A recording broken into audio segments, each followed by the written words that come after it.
पत्थरों को गिराने का, झुकाने का, मिटाने का जो आज कार्य इस समाज के द्वारा, प्रशासन के द्वारा, और एक बात जो शायद आपको कड़वी लग सकती है, घर के द्वारा ही किया जा रहा है, उन नींव के पत्थरों को गिराने का काम। वो कैसे?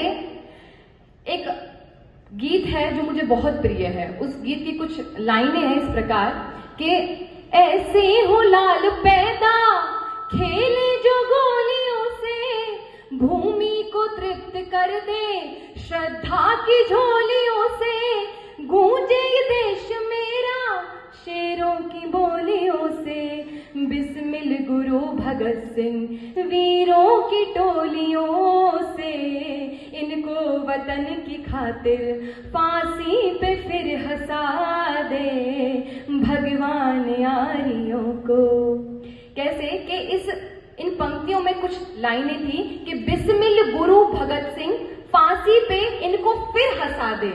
इस देश की विडंबना यही है कि इस देश की माताएं, इस देश के पुरुष चाहते तो हैं कि इस देश में फिर से छत्रपति शिवाजी महाराज हो, लेकिन इस देश की माताएं खुद माता जीजा नहीं बनना चाहती हैं। इस देश की माताएं, इस देश का समाज चाहता तो है कि इस देश में फिर से भगत सिंह, बिस्मिल गुरु, उपमन्यु, श्वेत केतु, अष्टावक्र, वीर हकीकत राय, जोरावर सिंह, फतेह सिंह, खुदीराम बोस हो, लेकिन मेरे घर में ना हो, बेशक से सामने वाले के घर में हो जाए। क्योंकि यदि भगत सिंह मेरे घर से निकला तो मेरी सेवा कौन करेगा? यदि भगत सिंह मेरे घर से निकला तो मेरा वंश कौन चलाएगा? तो भगत सिंह मेरे घर से नहीं निकलना चाहिए। अगर पड़ोसी का बालक भगत सिंह बना तो मेरा पूरा सपोर्ट है ना? ये इस प्रकार के विचार होते हैं। यदि माँ विद्यावती भी यही सोच रही होती कि मेरा बेटा या भगत सिंह देश के लिए नहीं जाए, तो आज भगत सिंह को कौन जानता? आज भगत सिंह को केवल माँ विद्यावती की वजह से ही जाना जाता, क्योंकि माँ विद्यावती थी उनके पीछे, इसीलिए भगत सिंह देश के लिए कुछ कर पाए। इसीलिए मैं विशेष आग्रह जो माता से करती हूँ, माताओं से अधिकतम मैं करती हूँ, क्योंकि किस लिए मैं माताओं से करती हूँ कि एक जो नारी होती है वो दो परिवारों को चलाती है। अपने घर में जो सीखती है, अपने घर से जो शिक्षाएं लेती है, वो दूसरे घर में भी देती है, और वही शिक्षाएं फिर अपनी बेटी को देती है। और जब वही शिक्षाएं अपनी बेटी को वो देती है, तो वो बेटी जब किसी के घर जाती है तो उन्हीं शिक्षाओं को लागू करती है। आप ध्यान से सुनिएगा। तो इसलिए मैं माताओं से ये आग्रह करती हूँ कि माता, आप माता जीजा बन जाइए। छत्रपति शिवाजी महाराज फिर से आपके घर में होंगे। माता, आप प्रभावती बोस बन जाइए। सुभाष चंद्र बोस फिर से गद्दी पर होंगे। आप जयवंता बाई बन जाइए। महाराणा प्रताप फिर से होंगे। आप विद्यावती बन जाइए। भगत सिंह फिर से इस देश में होंगे। आप जगरानी बन जाइए। चंद्रशेखर आजाद फिर से होंगे। आप लाडवा देवी पटेल बन जाइए। सरदार वल्लभ भाई पटेल फिर से इस देश में होंगे। इसलिए मैं माताओं से विशेष आग्रह करती हूँ कि अपने घर में उस प्रकार की शिक्षाएं आप लाएं कि आपका बालक, आपकी बेटी जब उन शिक्षाओं को ग्रहण करे तो वो न केवल अपने तक सीमित रखे, बल्कि पूरे घर को और आगे समाज को भी वो उन शिक्षाओं से शिक्षित करे, है ना? क्योंकि हमारे यहाँ एक बात कही जाती है क्या, कि माता निर्माता भवती। जो निर्माण कर सकती है वो माता होती है। निर्माण करने का दायित्व माता का होता है ना? जो बालक होता है वो कहीं से भी किसी भी प्रकार की कोई भी शिक्षा ले सकता है, प्रेरणा ले सकता है। ये पूरा समाज, ये पूरी दुनिया, ये पूरा जगत एक बालक को अलग अलग प्रकार की प्रेरणाएं देता है, लेकिन जो प्रेरणा माता दे सकती है, क्योंकि अधिकतम समय बालक अपनी माता के साथ होता है। जो प्रेरणा माता दे सकती है, वो प्रेरणा ये पूरा जगत उसको नहीं दे सकता है। इसलिए मैं माताओं से कहती हूँ कि माता, आप प्रेरणा देने वाली माता बन जाइए। हमारे यहाँ बोला जाता है द्योतना देवता। ठीक है, मॉडर्न युग चल रहा है, तो अपनी बेटी को भी इतिहास से मॉडर्न शिक्षाएं देनी है। उसको बोलना है कि बेटी, यदि आपको प्रेमिका बनना है तो हाडी रानी जैसी बनना, जो अपना शीश काटकर थाल में सजाकर अपने पति के पास भेज देती है, ताकि उसका पति अपने कर्तव्यों से विमुख होकर, युद्ध भूमि को छोड़कर उसके रूप की तरफ मोहित होकर उसके पास ना आ जाए। इसीलिए वो अपना शीश काट कर दे देती है। यदि प्रेमिका बनना है तो हाडी रानी जैसी बनना। उस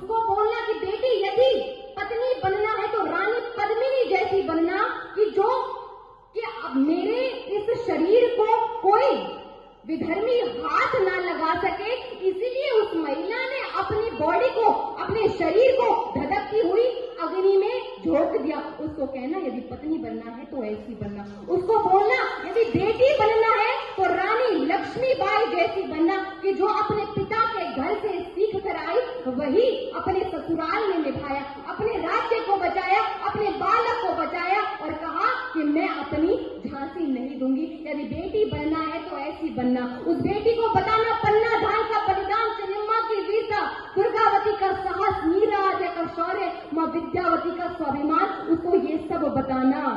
तो बेटी कभी आसिफा बनने की तरफ नहीं जाएंगी, क्योंकि आपने उसको नहीं बताया पद्मिनियों का जौहर, इसीलिए उसने चुन लिए गैर मजहब के शौहर। आप उसको अपना इतिहास बताइए तो वो कभी उस तरफ नहीं जाएगी। इसीलिए बेटियों का अपने इतिहास को जानना बहुत जरूरी है। लेकिन हमारे देश का दुर्भाग्य रहा कि हमें इतिहास के नाम पर कुछ लॉलीपॉप पकड़ा दिए गए। जैसे एक बालक जब रोता है तो उसको कुछ लॉलीपॉप पकड़ा दिए जाते हैं कि लो अब तुम चुप हो जाओ, और बालक चुप भी हो जाता है। उसी प्रकार के कुछ लॉलीपॉप हमें भी पकड़ा दिए गए। हमें कहा गया कि इस देश का सच्चा राष्ट्रभक्त कौन रहा, इस देश के लिए किसने कार्य किया, तो हमें बताया जाता है, हो सकता है किसी को बुरा भी लग सकता है, मोहम्मद दास करमचंद गांधी जी का नाम हमारे सामने रख दिया गया। उनको बताया कि सच्चा राष्ट्रभक्त यही है। यदि हमारे देश के लिए किसी व्यक्ति ने कुछ किया तो इस व्यक्ति ने किया, और कहा गया कि ये हमारे देश का पिता है। राष्ट्रपिता की उपाधि उस व्यक्ति को थमा दी गई। मैं पूछती हूँ कि राष्ट्र का पिता कैसे हो सकता है? ये माता, ये राष्ट्र हमारी माता है, ये भारत हमारी माता है, उसका भी पिता कौन हो गया? और किसने ऐसा लिखकर उनको भेज दिया कि तुम आज से राष्ट्रपिता हो सकते हो? कहाँ? जब मैंने ये प्रश्न कर्नाटक में पूछा कि कहाँ, ये किस दस्तावेज में ये लिखा हुआ है, किस कागज में ये लिखा हुआ है कि इस व्यक्ति को राष्ट्र का पिता मान लिया जाए, वो कागज कहाँ है, कहाँ उपलब्ध है वो कागज? तो मेरे ऊपर केस करवा दिया जाता है।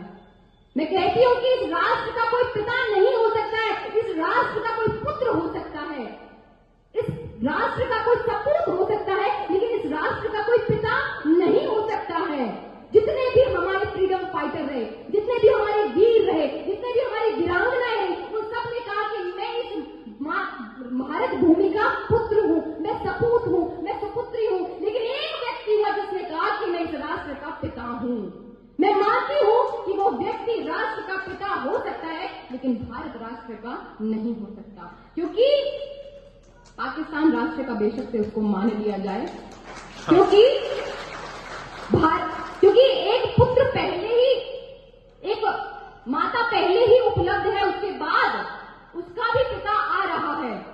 मैं ये तो मान सकती हूँ कि पुत्र बाद में आया, पिता पहले आया, जो कि पाकिस्तान के साथ हुआ, लेकिन भारत माँ हमारे पास पहले थी, उसका कोई पिता बाद में नहीं हो सकता है, क्योंकि भारत माँ का अस्तित्व उनसे पहले था, उनके बाद है और हमेशा रहेगा।